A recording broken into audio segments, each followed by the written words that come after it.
Halo Pak Luki dan teman-teman semua. Selamat pagi, siang, sore, dan malam. Kami dari kelompok 1 struktur data yang terdiri dari Albert, Ivan Lawrence, Ferdinand, Alexander, Ivan Lee, Rivian, dan saya Klinjoy. Kami akan menjelaskan tentang algoritma quicksort. Algoritma quicksort ditemukan oleh ilmuwan komputer dari Inggris pada tahun 1959 bernama Tony O'Hare. Algoritma quicksort adalah algoritma pengurutan elemen dengan memilih pivot dan mempartisi array yang diberikan sesuai dengan pivot tersebut. Selain itu, algoritma quicksort adalah algoritma yang paling banyak digunakan karena algoritma ini ramah terhadap cache dan melakukan pengurutan secara langsung. Selanjutnya, langkah-langkah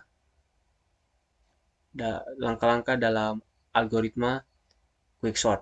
Yang pertama, memilih pivot. Apa itu pivot? Pivot itu adalah acuan atau poros yang digunakan dalam membagi data. Langkah yang kedua, partisi array di sekitar pivot.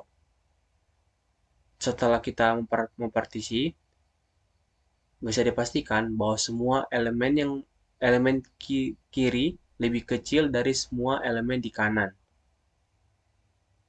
Dan kita juga mendapatkan indeks titik akhir elemen yang lebih kecil. Elemen kiri dan kanan tadi tidak boleh diurutkan secara individual.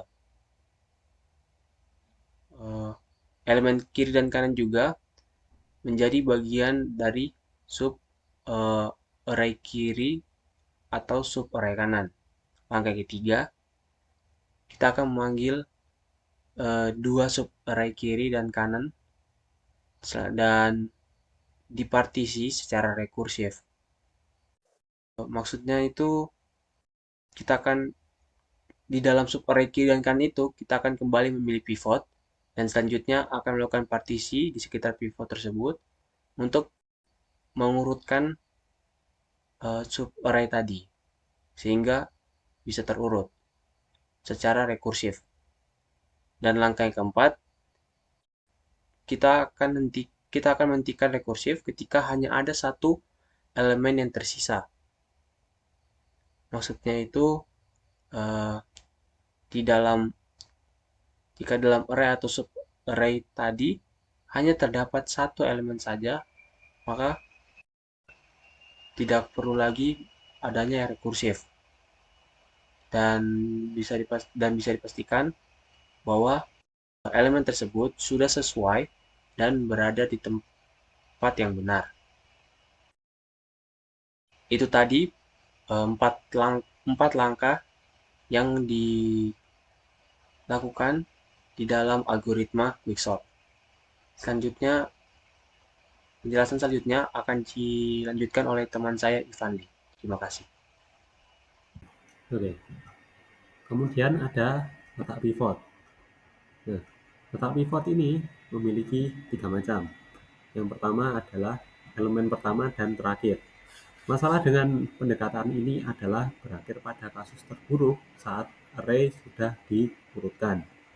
Kemudian yang kedua adalah pemilihan elemen secara acak. Nah, metode ini lebih disukai karena tidak memiliki pola yang menyebabkan terjadinya kasus terburuk. Kemudian yang ketiga, ada median atau nilai tengah yang digunakan sebagai pivot. Paling ideal dalam hal kompleksitas waktu, karena akan selalu membagi array input menjadi dua bagian. Namun, rata-ratanya rendah, karena penemuan median memiliki konstanta yang tinggi. Kemudian ada algoritma partisi. Nah, yang pertama ada partisi naif. Partisi ini membantu menjaga tatanan relatif elemen, tetapi partisi ini membutuhkan ruang ekstra. Kemudian yang kedua, ada partisi Lomuto, elemen terakhir yang dipilih sebagai pivot. Pivot memperoleh posisi yang diperlukan setelah partisi, tetapi lebih banyak perbandingan yang terjadi. Kemudian yang ketiga ada partisi Hoare. Nah, elemen pertama yang dipilih sebagai pivot. Nah, pivot tersebut menggeser posisi yang dibutuhkan setelah partisi, tetapi perbandingan yang terjadi lebih sedikit dibandingkan Lomuto. Skenario yang baik. Jadi di sini saya punya array yaitu 5, 1, 4, 2, 3. Ini array acak ya, yang digunakan sebagai contoh. Nah, di sini kita punya indeks I, J, dan juga pivot. Jadi jika J itu lebih besar dari pivot, maksudnya nilai dari indeks J, maka J++, J-nya akan ditambah. Lalu jika J kurang dari pivot, maka I-nya yang ditambah. Dan posisi I dan juga J itu ditukar. Jadi contoh, di sini kan J-nya 5, pivotnya 3. Pivotnya diambil dari nilai height. Nah, ini kan J-nya pasti lebih besar daripada pivot. Otomatis J-nya plus, berarti J-nya pindah di 1. Nah, di kondisi ini, J itu nilainya kurang dari pivot. Maka I-nya pindah ke 5 dan nilai I dan J ditukar. Jadi I di sini, 5-nya di sini. Itu. Nah, itu dilakukan terus-menerus hingga J-nya ini berada di posisi pivot. Karena kan kalau J-nya ini lebih besar dari pivot, J-nya bakal ditambah terus ya. Jadi sangat memungkinkan bahwa J itu akan menjadi satu tempat dengan pivot. Gitu. Nah, jika J ini berada di pivot, maka I-nya ditambah dan menukar posisi pivot dengan I. Jadi jika J-nya di sini, maka I-nya ditambah, lalu ditukar dengan pivot. Jadi pivotnya ini atau angka 3 akan jadi di sini. Terus I yang dibawa oleh I ini angka 4 akan dipindah ke sebelah sini. Jadi seperti ini kurang lebih. Nah, dari sini baru kita buat partisinya ya, seperti yang sudah dibahas sebelumnya. Nah, di sini karena pivotnya di sini, jadi kita punya dua partisi. Di start, point start, dan juga pivot min 1. Lalu partisi kedua itu pivot plus 1 sampai N. Sampai berakhir baris array-nya. Nah, kita bakal lakukan quicksort di setiap cabang atau partisinya sampai quicksort berisi satu data. Jadi kita ambil yang sisi kiri dulu ya dari yang tadi. Code-nya masih sama. Jika nilai J itu kurang dari pivot, maka I-nya ditambah, terus tukar I dan J. Nah, karena ini I dan J ini dalam satu tempat, otomatis kan nanti J-nya bakal pindah ke pivot sini. Jadi ini bakal ditukar. Jadi nilai pivotnya menjadi 1, terus 2 gitu. Itu untuk yang quicksort yang starting point-nya yang awal. Terus ini untuk yang part kedua, yang sisi kanan ya. Sisi kanan masih menggunakan code yang sama, tapi jika J lebih besar dari sama dengan pivot, maka J-nya ditambah. Nah, kalau J-nya ditambah, I-nya kan juga di plus-plus kalau misalkan J-nya sama dengan pivot. Jadi I-nya jadi di 5 nanti, terus nilainya ditukar. Seperti di sini. Nah, di sini nih. Jika J di pivot, I ditambah, tukar posisi pivot dan I. Nah, ini posisi J ini bakal di pivot, lalu I-nya ditambah, ditukar posisinya sehingga jadi seperti ini. Nah, ini untuk yang pivot plus 1N. Nah, kurang lebih gambarannya kayak gini ya teman-teman. Buat apa? Array yang tadi. Jadi ini urutannya, lalu pivotnya menjadi di tengah, jadi partisi kiri dan partisi kanan. Ini yang start, yang sebelah kiri ini kita anggap start, lalu yang kanan ini kita anggap pivot plus 1 sampai N. Itu. Jadi ini seperti ini, pivot 1, 2, ini 3, pivot masuk. Ini pivot yang terakhir tadi, nilai ditukar lalu semua jadi 1, 1, 2, 3, 4, 5. Jadi yang sudah terurut seperti itu. Baik, tadi itu ada penjelasannya jika skenario baik, yaitu kalau bahkan bisa jadi sama rata. Nah, sekarang ada skenario terburuk, yaitu ketika data itu cuma di salah satu sisi. Nah, hal ini adalah kasus terbesar. Nah, misal di sini kita ada array 3, 2, 1, 4, 5. Nah, 5 ini kan angka terbesar. Atau kasus kedua ya bisa saja kita mengambil 1 sebagai nilai kecil. Nah, kita seperti biasa ambilkan jadi pivot J dan I. Nah, ketika J lebih kecil dari pivot, I-nya akan bertambah 1, lalu kita menemukan hasil I dan J. Karena di angka yang sama, dia akan tetap. Nah, hal ini kan akan terus jadi J plus, I plus di 2, 1, 4, 5. Sehingga kita bisa lihat sampai di akhir, pivotnya tetap. Nah, ketika dia J-nya ada di pivot, I-nya 61, I di posisi yang sama dengan pivot, artinya 5 bertukar dengan 5. Nah, maka dari itu quick short-nya start pivot min 1 ini 4-4-nya ini. Nah, yang sebelah kanan gak ada. Kenapa? Karena bagian kanan dari 5 ini kosong. Nah, ini adalah contoh dari kasus yang buruk. Kalau kita lanjutkan ke 3, 2, 1, 4, hasilnya pun sama. Semuanya lebih kecil, sehingga pivotnya di 4 ini. 3, 2, 1 cuma di kiri, karena kosong lagi. 3, 2, 1 kita coba jajarkan, jadinya 1, 2, 3. Kirinya ini kosong, sehingga quickshotnya start ini kosongan. Yang ini terisi 2. Nah, 2, 3 jalankan, dia akan jadi 2, 3. Quickshot kiri otomatis gak ada, karena sisa cuma 2. Yang kanan cuma 1, yaitu 3. Di quickshot pivot plus 1, N. Ini contoh dari contohnya. Nah, dari yang tadi bisa simpulkan dari 3, 2, 4, 5, ketika diurutkan, dia ternyata sudah, tanda kutip, sudah urut. Lalu, kanannya ada di bagian kiri, dia cuma menjalankan quick shot start pivot min 1. Jadi 3, 2, 1, 4. Yang kanan kosong. Dijalankan lagi, jadi 3, 2, 1. Yang kanan kosong. 3, 2, 1 di swap menjadi 1, 2, 3. Kirinya kosong, kanannya jalan lagi jadi 2, 3, lalu menjadi 2, 3. Hasilnya tetap sama 1, 2, 3, 4, 5. Tapi dalam kasus terburuk, ketika angka terambil ternyata data terbesar atau data terkecil, kemungkinan menjadi lebih panjang itu sudah pasti. Jadi dalam kompleksitas algoritma quicksort ini terbagi menjadi 4, yaitu ada waktu terbaik, waktu rata-rata, waktu terburuk, dan ruang tambahan. Waktu terbaik untuk menggunakan algoritma quicksort ini adalah omega n log n omega, yang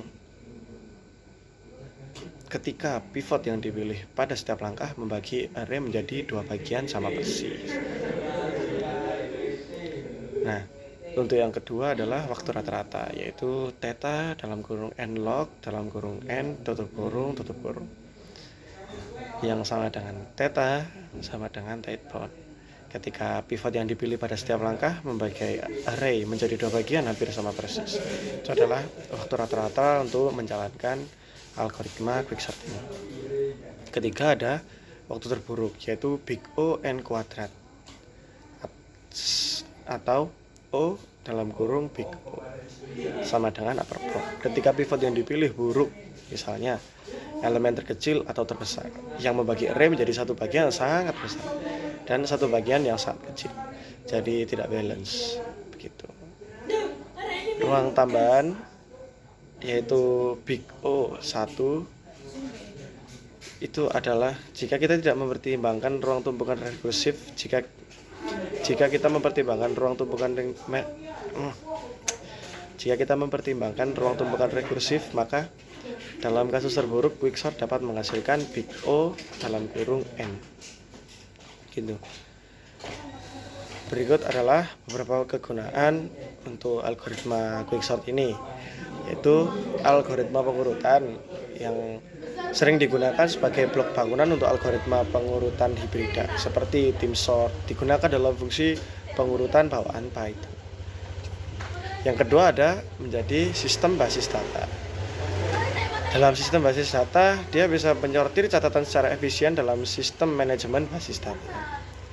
Yang ketiga, bisa digunakan dalam grafik komputer. Aplikasi rendering dan grafis seringkali melibatkan operasi pengurutan di mana quicksort dapat digunakan untuk mengoptimalkan kinerja rendering. Selanjutnya adalah perututan jaringan. Digunakan dalam algoritma jaringan khususnya tabel routing. Yang kelima ada sistem berkas. Sistem berkas menggunakan quicksort untuk mengelola dan mengatur berkas secara efisien. Berikut adalah kompleksitas dan kegunaan algoritma quicksort yang bisa saya rangkum. Terima kasih. Selanjutnya keunggulan in-place algorithm atau tidak butuh space tambahan karena operasinya langsung dilakukan pada array yang sama. Lalu kedua, memiliki overhead yang rendah, hanya memerlukan sedikit memori tambahan untuk berfungsi karena bekerja pada array yang sama untuk mengurutkan dan tidak menyalin data ke array tambahan manapun. Lalu ketiga, proses loopingnya relatif pendek karena sifatnya yang membagi array menjadi bagian-bagian yang lebih kecil. Keempat, algoritma terefisien dan tercepat untuk data besar ketika stabilitas tidak diperlukan. Lalu kelima, bersifat recursive ekor, yang artinya panggilan rekursif terakhir tidak membutuhkan operasi tambahan yang kompleks, sehingga semua optimasi panggilan ekor dapat dilakukan. Lalu kelemahannya, ini adalah proses rekursif, implementasinya cukup rumit, terutama jika rekursi tidak disediakan. Hal ini bisa menyebabkan kesulitan dalam penanganan ketika ukuran array besar. Lalu kedua, jika pivot dalam posisi buruk, dibutuhkan waktu lama hingga n kuadrat. Lalu kurang untuk data set kecil. Meskipun quicksort itu sangat cepat pada data besar, untuk ukuran data kecil, algoritma ini cenderung kurang efisien dalam dibandingkan algoritma lain seperti insertion sort karena overhead dari rekursi dan pemilihan pivot. Lalu kesalahan kecil dalam implementasi dapat tidak dilaporkan dan menyebabkannya berfungsi dengan buruk. Baik, saya akan menjelaskan dulu bagian codingannya. Jadi kita sini akan membuat sebuah quicksort. Jadi kita seperti biasa membuat PSVM kayak integer array, misalkan dicontohkan tadi jumlahnya ada 5. Gunakan saja random new random. Jangan lupa untuk import java.adl.array-nya. Nah, kita random aja isinya, misal maksimal datanya sampai 1000. Lalu kita print terlebih dahulu random array-nya yang teracak ini. Lalu baru menjalankan quicksort array, startnya adalah 0 sampai array length min 1. Dan ini kita akan print hasilnya. Nah, program quicksort ini ada bawaannya, yaitu void quicksort adalah integer array, integer start, dan integer end. Karena n ini anggapannya adalah pivot, start itu adalah j. Nah, jika n lebih kecil daripada start, maka dianggap selesai. Tadian kan ada data yang jumlahnya 1, rekursi itu berhenti. Dan ada kemungkinan 0. Bagaimana ceritanya? Kalau datanya bisa maksimal, kan pivot di paling kanan. Nah, ketika ke partisi ke bagian kiri, kan ada start plus pivot index min 1. Yang kiri aman nih, ada 4. Tapi yang sebelah kanan kosong, karena pivot plus index plus 1-nya melebihi n. Jadi yang ini bisa saja tidak berjalan. Kalau dia ada data paling besar atau data paling kecil, karena ada di pojokan. Nah, partition tadi kita buat fungsi terlebih dahulu. Kita simpan dalam integer pivot index. Partition array start end. Nah, partition ini bagaimana caranya untuk angka di pivot itu yang bagus, bukan terbesar dan juga bukan yang kecil, kita secara logika ambil saja 3 angka. Sudah pasti salah satunya bukan yang terbesar dan juga bukan yang kecil. Walaupun tidak akan membagi 2 sama kata di setiap saat, setidaknya itu membuat programnya lebih cepat. Nah, kita akan simpan di median pivot. Nah, median of 3 ini kita buat private static integer median of 3 array start dan end.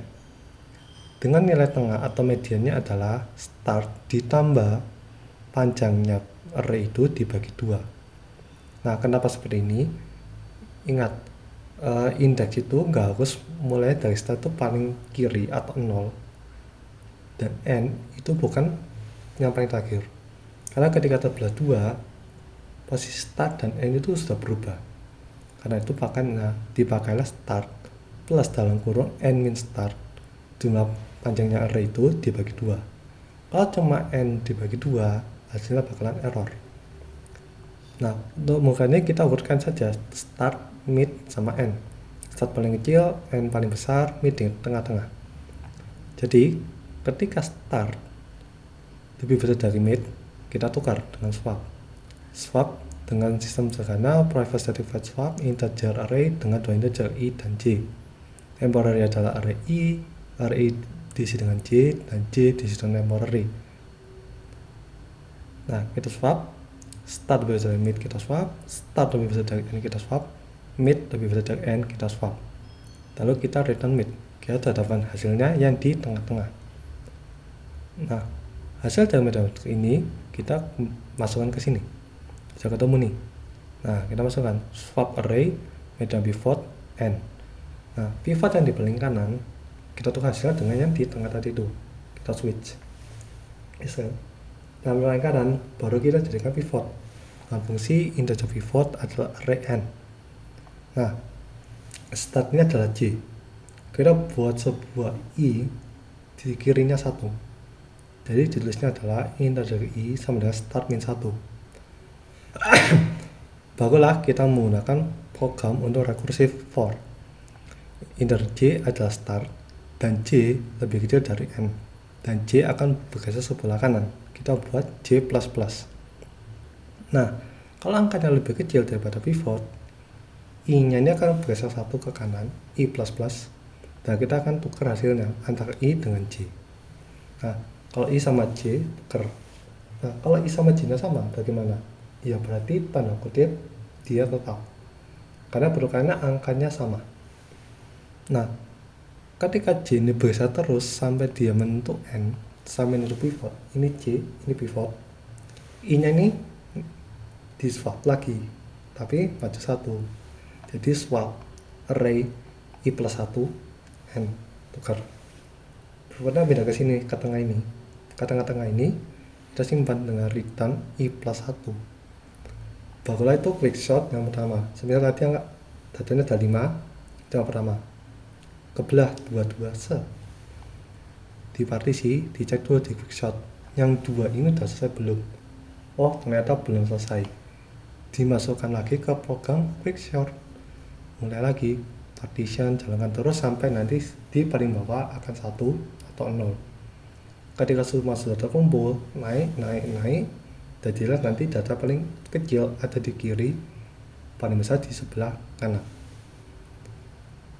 Jadi itu untuk program dari quickshotnya, lalu kita print. Nah, misal kita jalankan, misal dengan data jumlahnya 5.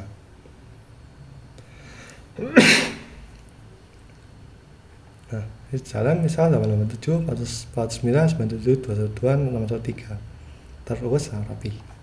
Nah, kita coba misal jumlahnya agak banyak kan, misalnya 21. Nah, program ini sudah dipastikan bisa jalan dengan lancar, dan bahkan bisa dibilang speednya hampir sama dari kita jalan. Dari 194 sampai ada 261, diurutkan dari 18 sampai 940. Angkanya mau ganjil mau genap tidak masalah. Nah, coba menjadikan 22, datanya genap. Baru jalankan, set. Nah, dari 16 terurut sampai 996. Nah, program ini dapat berjalan dengan sempurna untuk menemukan data dari yang paling kecil ke yang paling besar. Jadi, secara kesimpulan, sesuai nama quickshot, ini adalah algoritma paling cepat karena dia paling simpel. Dia hanya memutus array, dibuat terus seperti sini. Belah dua, terus begitu. Dengan catatan, secepat-cepatnya adalah dengan menggunakan tadi adalah median of tree, atau kalau bisa pivot di tengah. Tapi yang dicontohkan dalam coding ini adalah Lomuto, yang biasanya memang pivot yang ada di sebelah paling kanan. Tapi nilai dari pivot kanan boleh diubah dengan nilai median supaya minimal terjadi pembagian dua, entah sama rata, entah berat sebelah. Setidaknya nggak kosong salah satu kalau pakai yang terbesar atau yang terkecil. Sekian presentasi dari kelompok kami mengenai algoritma quickshot. Mungkin jika ada salah kata atau ada kekurangan mungkin bisa didiskusikan. Sekian dan terima kasih.